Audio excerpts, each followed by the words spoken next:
आपको किसान आंदोलन तो याद ही होगा, जब सरकार ने किसानों के विरोध के बाद कृषि पर लाए गए फार्म बिल वापस लिए थे। अब एक बार फिर किसान अपनी मांगों को लेकर दिल्ली पहुंच गए हैं। सरकार और किसान संगठनों के बीच की बातचीत भी विफल रही। चलिए जानते हैं क्या है किसानों की मांगे। किसानों की सबसे पहली मांग, पूरे देश के किसानों के लिए सभी फसलों की एमएसपी पर खरीद की गारंटी का कानून बनाया जाए और डॉक्टर स्वामीनाथन आयोग की रिपोर्ट के अनुसार फसलों के भाव तय किए जाए।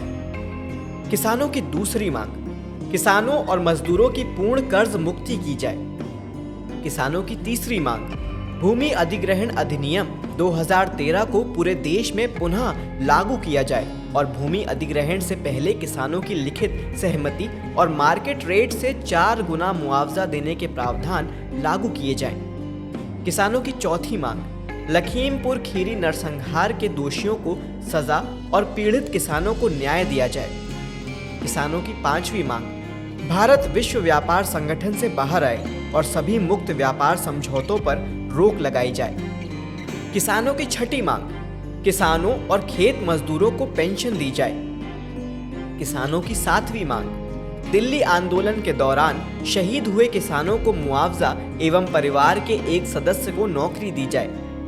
किसानों की आठवीं मांग, विद्युत संशोधन विधेयक 2020 को रद्द किया जाए।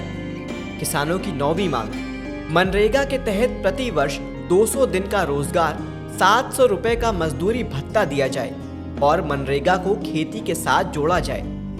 किसानों की 10वीं मांग, नकली बीज, कीटनाशक दवाइयां और खाद बनाने वाली कंपनियों पर सख्त दंड और जुर्माना लगाने के प्रावधान तय किए जाएं और बीजों की गुणवत्ता में सुधार किए जाएं। किसानों की 11वीं मांग, मिर्च, हल्दी और अन्य मसालों के लिए राष्ट्रीय आयोग का गठन किया जाए। किसानों की 12वीं मांग, संविधान की 5 सूची को लागू किया जाए एवं जल, जंगल, जमीन पर आदिवासियों के अधिकार सुनिश्चित करके कंपनियों द्वारा आदिवासियों की जमीन की लूट बंद कराई जाए।